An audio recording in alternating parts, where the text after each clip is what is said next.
On Chapman News, Chapman University was quite the buzz when students came out to serve ethnic food from all over the world.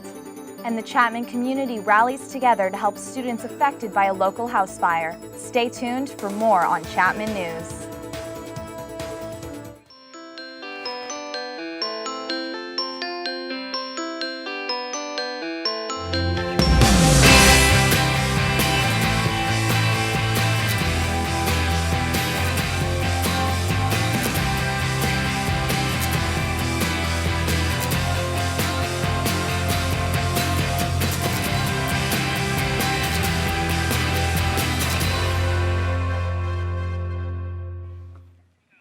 Good morning, Orange County. I'm Rebecca Roberts. And I'm Emily Lefkowitz. Welcome to Chapman News.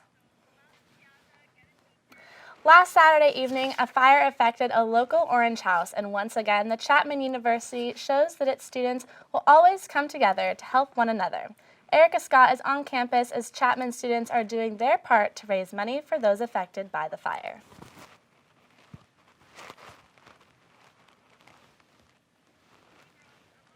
The Tala Piazza, and right now we've got an event going on. Dean, can you tell me a little bit more about it? Okay, so we're just out here selling t-shirts. It's a donation to the girls and the guys whose house got burnt down over at Sycamore and Schaefer.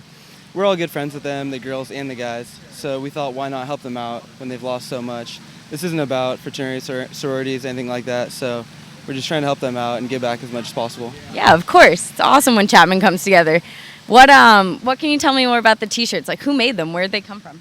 Well, Trace Ruda and Michael Scoffler are the ones, this guy right here, that produced and designed the shirts. So credit can go to them for this. That's awesome. Can we take a look at them?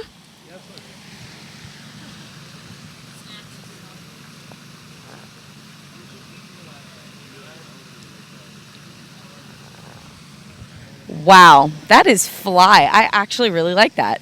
And how much are the shirts? $15. $15. And does all the proceeds go? All the proceeds goes to the girls and the guys, just split up between them. And you guys just went out and got these shirts yourselves? Yeah, well, Scoffle works for the t-shirt company, so he was able to do it so we can give a hefty amount of money to these girls and guys. That's awesome. So come out to the Piazza, get a t-shirt, help a good cause, and go Panthers. On Tuesday, Chapman University hosted the International Food Fair, where students came out and served various types of food. The event was part of the International Education Week, which was co-hosted by the Center of Global Education.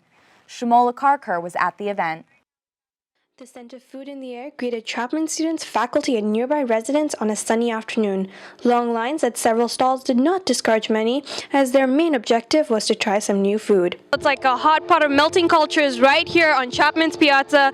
Things are going really well so far. We have various booths from so many different countries, including Sweden, including Germany, France, and things are just going amazing. Everyone's just come out to try different types of food, and you know what? I'm gonna go try some right now. The International Food Fair has been at Chapman for 30 years, starting on a small scale, and now attends to more than 300 people. It's the fact that it's tradition and it's free food we're talking good ethnic cuisine, not just little finger foods. While people queued up for different foods or sat in the shade, 2 Chapman faculty members were disguised as critics. Here's what they had to say. I think a lot of people put a lot of effort, which shows, and there's really a lot of enthusiasm, and some of the good ones are finishing too quickly. So we have to go around and get them. And after all the great food, people began to choose their favorites. The Japanese. Probably the sweetbread from Sweden. Korean, the Swedish. I like the Thai food and the vegetable lasagna. Food supplies at many tables did run out fast, and plates ended up looking like this. That's my plate, by the way. Anyways, if you missed the food fair, come out next year to Chapman's Piazza. This is Shamola Karkar for Chapman News. Awards were given out at the event, with Japanese Club winning Best Food, Greece with Best Dessert, and the Korean and Vietnamese clubs also won awards. Nicole Chenoweth is live in front of the Leatherby Libraries to find out more about this Greek madness that has taken over the school. Nicole, what do you have? Chapman sorority and fraternities have had a crazy couple of days. Chapman Greek Life has taken over campus for Greek Week. I'm here right now with Panhellenic member Lauren Curtin. Can you talk a little bit about the events that have happened this week for Greek Week? Yeah, we have a bunch of different events. There's a very series of both athletic and artistic events. The athletic would be more like tug of war, kajabi, chant, which happens today, and then as well as artistic, which is can sculpture, chalk walk, and then the banners we all present. Are these events raising money for different philanthropies? The events themselves are not. However, we have had coin wars, which have been raising money throughout the week for Greek life in general. And where is that money going to? The money from Monday through Thursday is going to just be going to all of Greek life toward funding scholarships and activities. As then all the money that's raised today will be going to the house that was on fire in Sick and Shafe this week. And the event that is going on today is Banner and Chant, which, as you can see by all the seats behind me, is one of Chapman's most popular events for Greek Week. So if you have nothing to do at 2 p.m. today, come on by the Atella Piazza and watch Chapman's finest Greek ladies and men work it on stage. Reporting from Chapman, I'm Nicole Chenoweth, Chapman News. Former OC Sheriff Mike Corona is petitioning for a shorter sentence in federal prison. His lawyers stated that his original sentence was miscalculated and asked for the sentence to be reduced to less than half. Prosecutors are expected to respond to Corona's request by early January. Corona was convicted in 2009 of witness tampering in a rape case and is currently serving 66 months in federal prison. Thanks to an innovative business student and friend, Chapman faculty and students can now receive discounts on local Orange restaurants. Zach Frio reports. The Chapman University community can now enjoy up to 20% discounts at local businesses and restaurants, thanks to School ID Savings, the brainchild of senior business major Jason Cunningham. A direct channel of communication between local businesses and anyone that has a Chapman ID. So you can go online and you can see if there's a discount that applies to you, if anyone's trying to hire, or if there's an upcoming event. It's really direct marketing for businesses as well as your one-stop shop as a student for anything in the circle. Cunningham launched School ID Savings in early 2012 and has now grown to include over 20 businesses, including Spiro's, California Taxi Co., and Plaza 149 Sports Grill. I caught up with the owner of Plaza 149 to get his opinion on how this will better the Orange community. To me, it was a great idea, a great opportunity to help him out with this project that he's working on. I think it's going to be really beneficial to the local business people in this community. Walk into the shop or the restaurant, wherever you're going, show them your Chapman ID, they'll know to give you your discount, and then you just tell your friends, tell your professors as well, faculty, staff, everyone with a Chapman ID can get a discount. For more local discounts, check out schoolidsavings.com. This has been Zach Frio reporting for Chapman News Live. The new webpage for School ID Savings launches later this week with more local restaurant and business deals. Luis Antonio Garcia Morales was arrested Thursday morning in connection to the fatal stabbing and murder of his ex-girlfriend, Marie Isabel Cerrillo. He was identified as a person of interest. Witnesses say they heard screams and saw running from the alley where they found Cerrillo. He was identified as a person of interest. Investigators believe Morales was 300 yards away from her home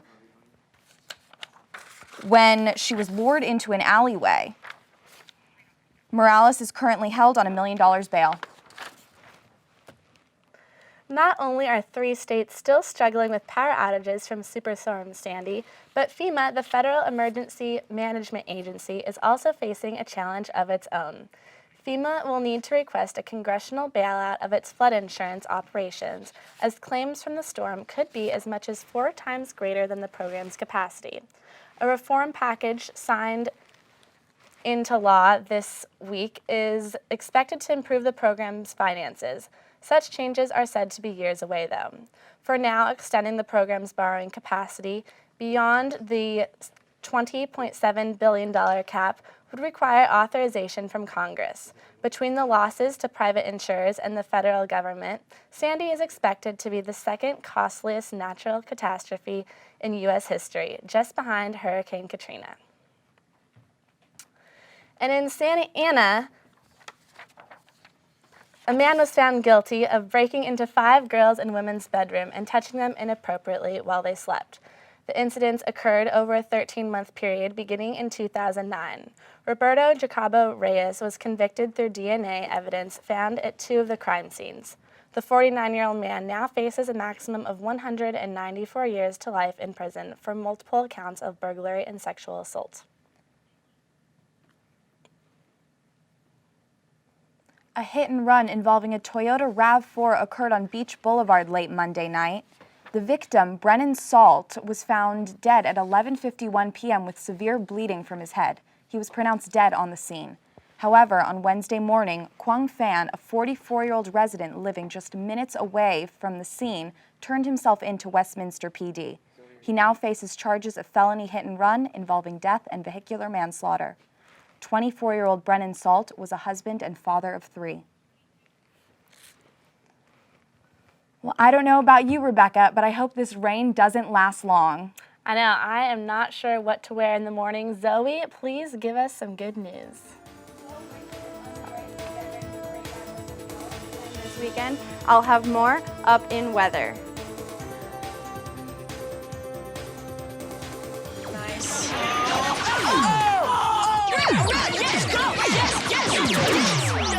No!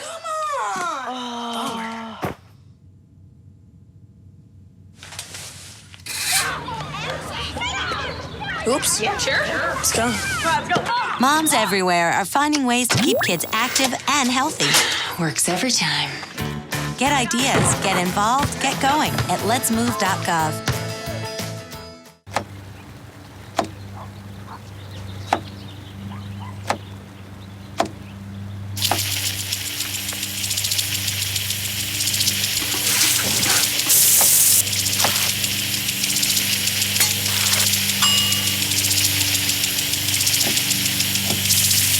Clean kitchen surfaces, utensils, and hands with soapy water. 1 in 6 Americans will get sick from food poisoning this year. Keep your family safer. Check your steps at foodsafety.gov.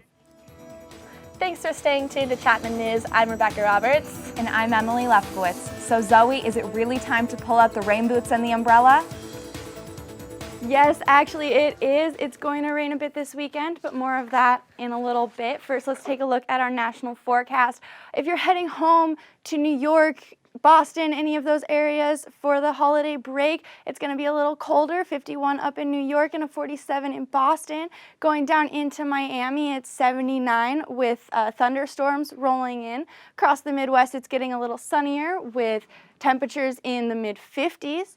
If you're heading home to the northwest region, you're going to see rain, and more rain. Up in Seattle, it's a little bit chilly. Going down now into the southwest region, let's take a closer look. Up in Reno, it's 46. If you're going to Tahoe to celebrate the holidays, you'll see a little bit of snow, but mostly rain. Down in Phoenix, you're looking at about 66 degrees along California, 50 in Sacramento, and it's 63 down here in Los Angeles. Now let's take a look at our 5-day forecast.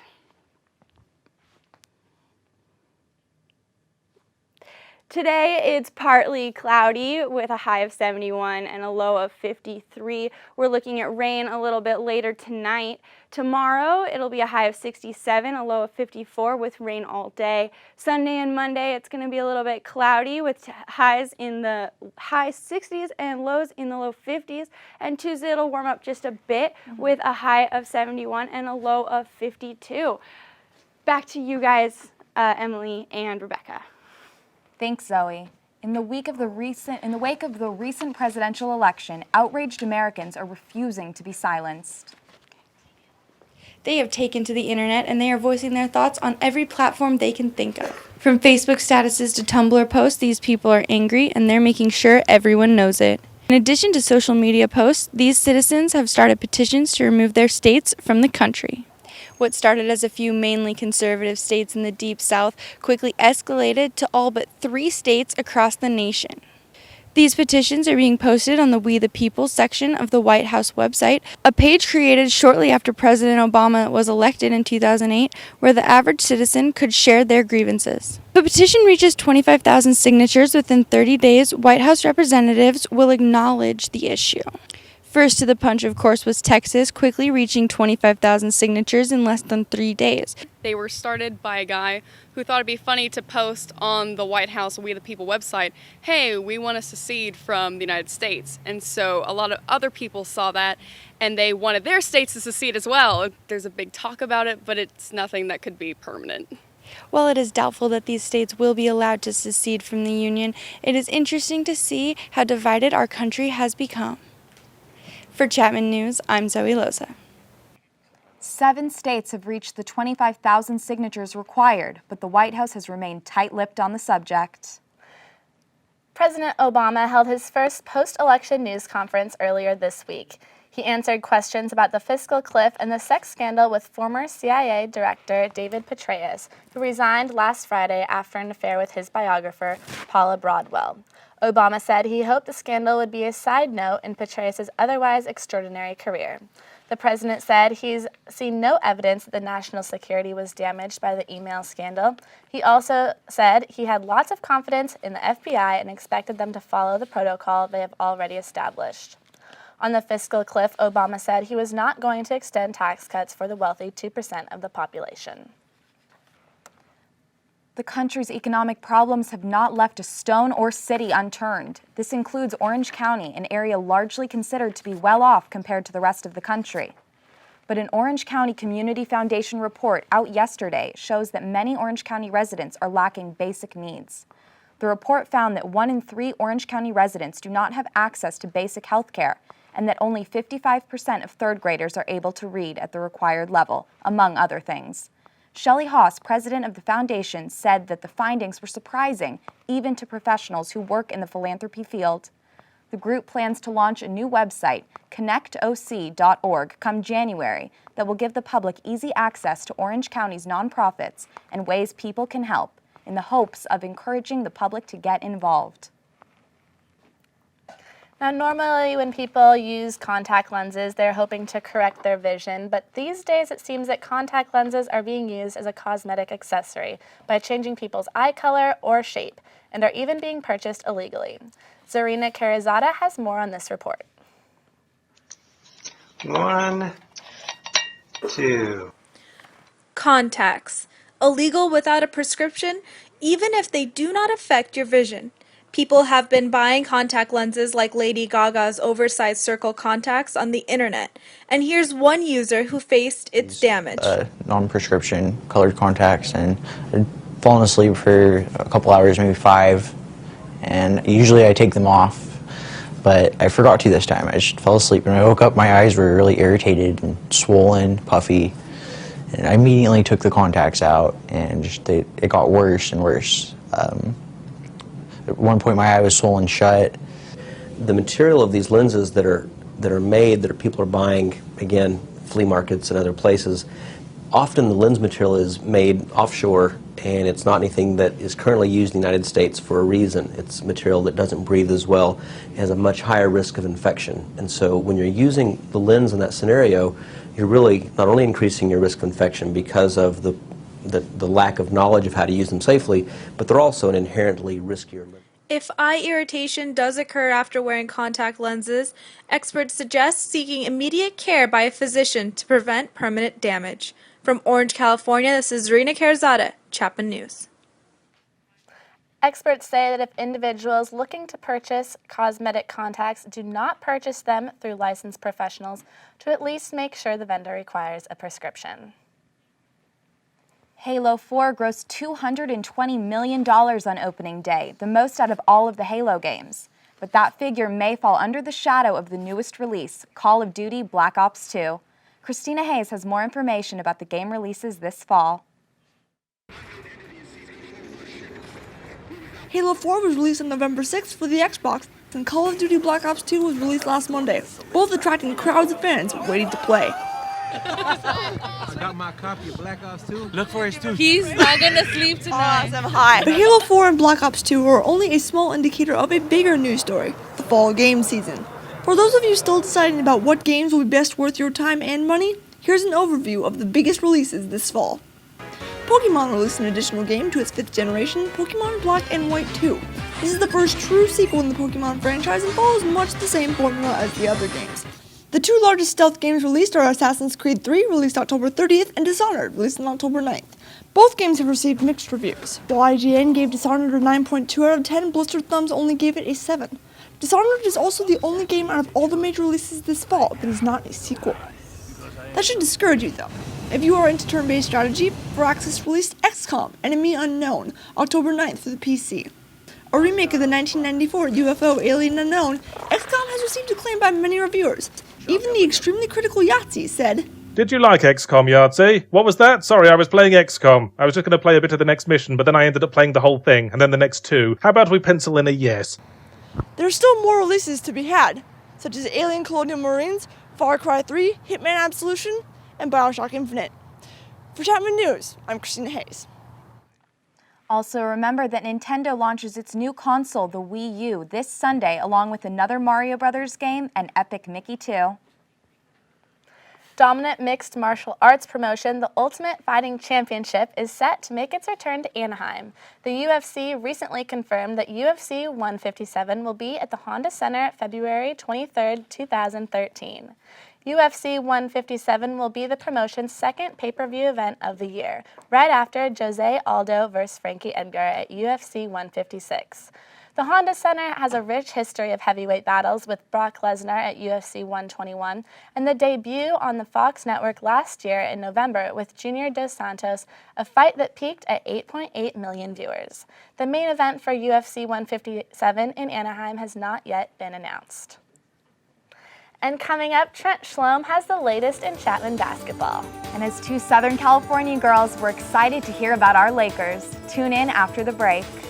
All right, ladies, you want hoops? I'll give you some hoops. Coming up in sports, basketball galore. We hear from new Lakers head coach Mike D'Antoni, plus Panthers opening night on the court. We have highlights and a reaction next on the Best Campus Sports Show.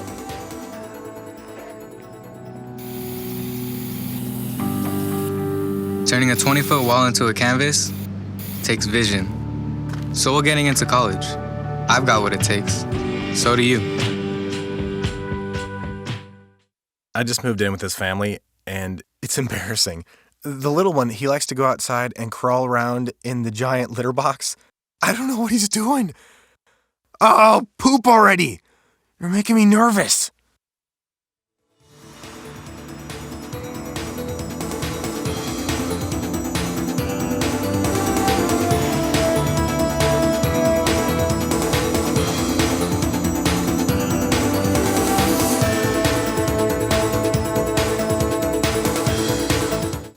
Know what? What? Since I got adopted, I've learned a lot about these humans. I know. I mean, check out these two. It's Flirt City over here. Yeah, I noticed that. It looks like my human is definitely into your human. Oh, look! I think she's getting his number. Nice. Your human's got some sweet moves. Takes after his dog. Oh, look, they're doing that thing where they put their arms around each other. She kicked up a leg. It's like in the movies. That's awesome. Looks like we're going to be hanging out a little bit more.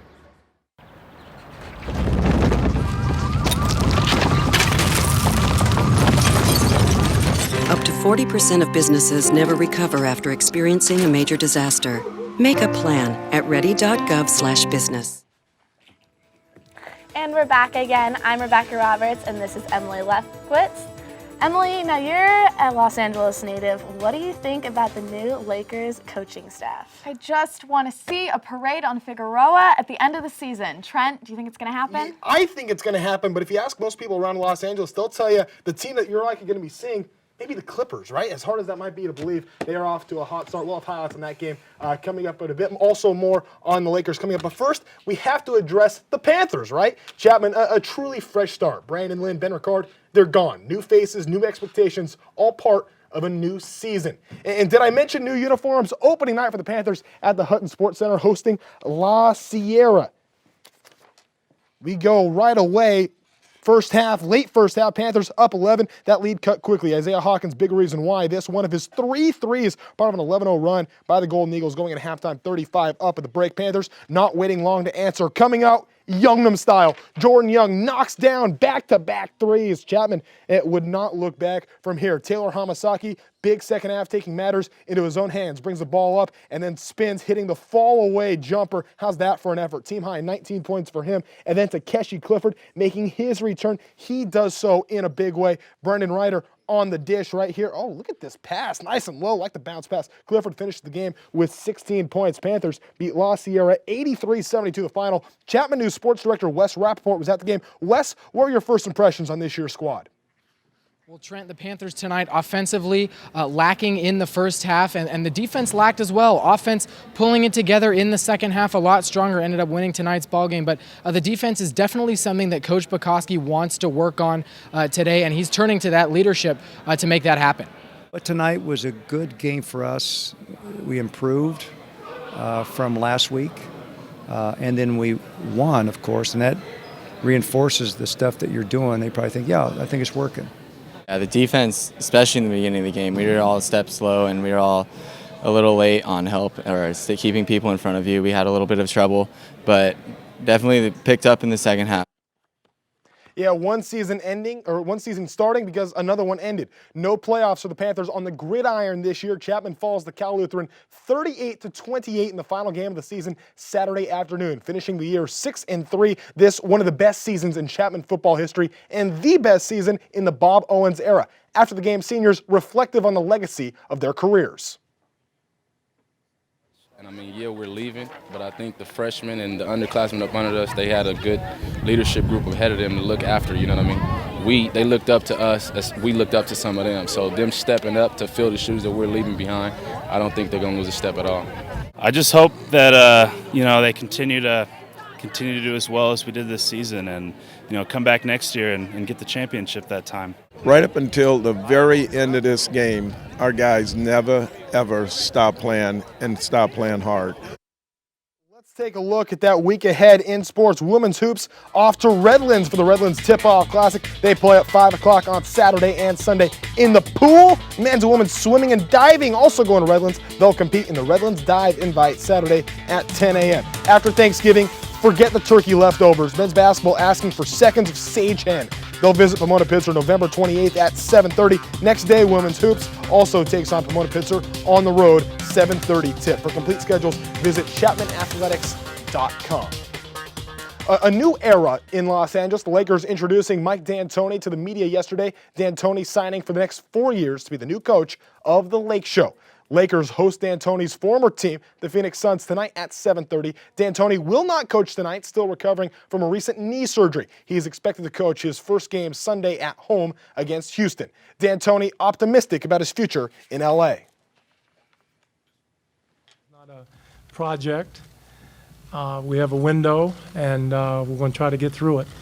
So, again, I'm excited. It's going to take a little while just to get everything up to snuff. And we'll go from there. For the video. LA's other team, at least for now, the Clippers. LeBron James in town trying to bust the Clips' 3-game win streak. Second quarter, Blake Griffin leading the break, and he's going to dish here. Yes, trust your ears and your eyes. DeAndre Jordan for the slam, whammy. LA up a point. Second half, King James goes to the paint, and there is no way to stop him when he does this. Speed, size, strength, he's got everything. Finishes with a game-high 30 points on the evening. That not enough. Fourth quarter, Jamal Crawford going baseline for the first lay-in. 2 of his team-high 22. Clippers beat the defending champs 107-100. Award season in Major League Baseball. The Angels' Mike Trout, not your AL MVP. Yes, much to the chagrin of young women across America, Trout is the runner-up, coming in 81 points shy of Triple Crown winner Miguel Cabrera. This Trout not going back to the lake empty-handed. He receives the American League Rookie of the Year award. Other recipients for the 2012 season, yes, David Price and R.A. Dickey, your Cy Young winners, and world champion catcher Buster Posey takes home the NL MVP. That's going to be a wrap on sports. Ladies, I know it was a lot. Did you get all that? Yeah, got all that, Trent. I think Trout has a few more years ahead of him to get that MVP award, but long way to go, but you know what? Also a big game tonight. I know you're excited about this, UCLA and USC, the big rivalry here in Los Angeles. That's right. Tomorrow I'm heading up to the Rose Bowl, actually, to root on my Bruins. I'll be rooting on the Trojans. Go Panthers. We're going to switch gears here over to entertainment. Aubrey Swift brings us the latest. Coming up in entertainment, a worldwide phenomenon is coming to an end. Any guess as to what it is? And one of Disneyland's favorite attractions is getting the Hollywood treatment. Stay tuned to see if it's your favorite ride.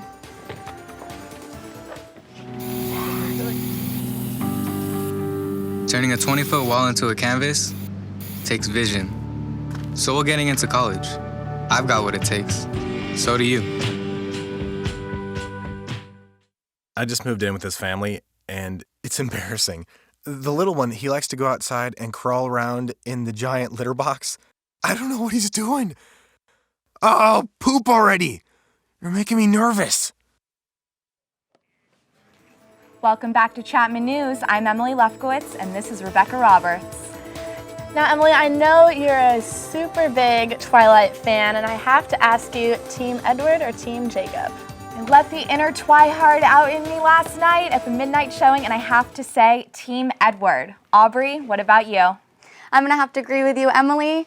The world is finally going to be seeing an end to the world's most popular vampire and werewolf clan. That's right, the Twilight Saga is finally coming to a close with its final movie, Breaking Dawn Part 2. It was 2008 when Edward and Bella first entered our hearts, and the world had to choose between Team Jacob and Team Edward. 4 years later, some people can't believe that their beloved franchise is coming to an end. The Twilight phenomenon has attracted fans of all ages from around the world. Asia Celestina went to Twilight Tent to find out why. Thousands of Twilight fans flocked to Nokia Live to camp out days before the Breaking Dawn Part 2 premiere. What? They brought survival necessities, food, sleeping bags, and of course, Twilight memorabilia. It's just really nice to be able to feel a little bit more sane in the craziness.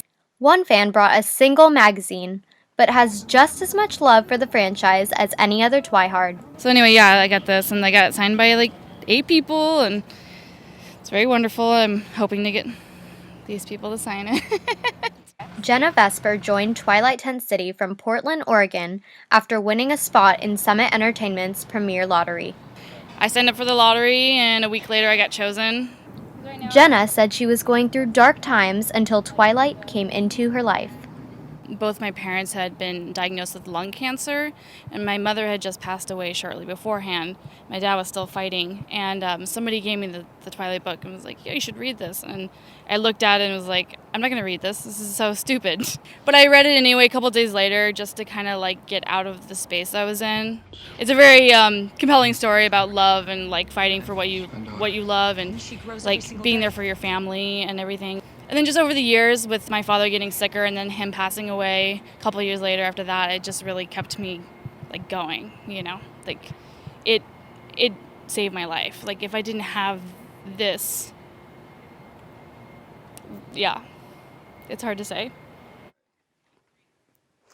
Jenna let us know that she got several autographs from the cast during the premiere and had the opportunity to attend the special screening of Breaking Dawn Part 2. The film is playing in theaters now. Looks like another one of Disneyland's most popular attractions is getting a Hollywood makeover. Big Thunder Mountain, deemed the wildest ride in the wilderness, is being produced and made into a television show by the Disney-owned network ABC. The network has already ordered a script for the soon-to-be series. The fast-moving ride takes visitors on a western adventure in a rusty-colored mountain based in Utah. I sure hope they cast some cute cowboys for this show. The 40th Annual American Music Awards will be held this Sunday, the 18th at 8/7 Central at the Nokia Theater in Los Angeles. The awards will recognize the most popular artists and albums from 2012. This year, a new category in electronic dance music has been added. My boys, Bieber, Drake, and Maroon 5, along with my favorite ladies, Katy Perry and Rihanna, are in the running for Artist of the Year. Tune in to ABC on Sunday to watch your favorite artists perform and find out who the 2012 winners will be. For the second year, Dodge College of Film and Media Arts is hosting the Seek Arts and Film Festival. The 3-day festival will kick off with a red carpet celebration tonight at 7:45 p.m. at Marion Knott Studios. Guests will be welcomed and introduced to the festival with a series of short films, live entertainment, and the launch of the 2013 Seek Point calendar. Attendings will be able to view Seek artwork and books while mingling with featured artists, writers, and the local community. The evening will then continue with a dessert and dance reception. Emily, Rebecca, are you guys going to be attending the film festival tonight? I'm actually not. I'm going to be doing some bowling with my fraternity. Political season is over, yet we have to bring you some sad news regarding one potential candidate. McAllen Weitzner passed away Wednesday at the age of 16, or 112 dog years. Fondly known as Mackie, he was loved by many and a hero to all. Mackie overcame incredible obstacles to live a life worthy of honor. 2 years ago, Mark Liu profiled Mackie's campaign. With a mere 585 days until Election Day, the Republican Party may have finally found the perfect candidate, one that's all bark and all bite and has 2 legs up on the competition. Meet McAllen, a 9-year-old blind poodle with a plan to turn this nation around. With dogged determination and a vicious campaign initiative, he'll stop at nothing to make the White House his next doghouse. With help from his owner and campaign manager, Pete Weitzner, McAllen has already begun campaigning in the local neighborhood and garnered tremendous support among numerous demographics. He is such a cute little puppy. I just love him. He is adorable. He's just so fluffy and cute. I managed to sit down with Pete and discuss their future plans. Thanks for meeting with me, Pete. So tell me, what makes McAllen stand out from the rest of the Republican candidates for this upcoming election? Look, Mark, we're going to wage a campaign on the issues. You're not going to hear a lot of slogans from McAllen. You're not going to hear we're going to cut waste, fraud, and abuse. We're going to hear specific items. For instance, we're going to cut the budget for animal control. We also want to kind of give people more liberty. McAllen thinks every American should have the right to kill 5 cats with impunity. And then I got a chance to speak with the candidate himself. Thank you for your time, McAllen. Can you tell us what new initiatives you plan to implement were you to take office? And how so? But in a move that has many political analysts baffled, McAllen has already announced his brother Nixon to be his vice presidential running mate. When asked to comment, McAllen nearly stated, "Nixon's the one." This is Mark Liu, Chapman News. Mackie is survived by his brother Nixon and will be missed by all of us here at Chapman News. And that wraps it up for this week's show. Log on to our website, chapmannews.tv, to see all of our episodes, Chapman Newsy bios, and top headlines. And make sure you also follow us on Facebook, facebook.com/Chapman News, Twitter @Chapman News, and YouTube at youtube.com/Chapman News. We don't have a show next week, so we want to wish all of our viewers a happy and healthy Thanksgiving break. Emily, I'm going to be heading up to Mammoth Mountain with my family to hit the slopes. What are your plans? Staying local, just with family and friends. I'm Emily Lefkowitz. And I'm Rebecca Roberts. Happy travels and happy Thanksgiving, everyone.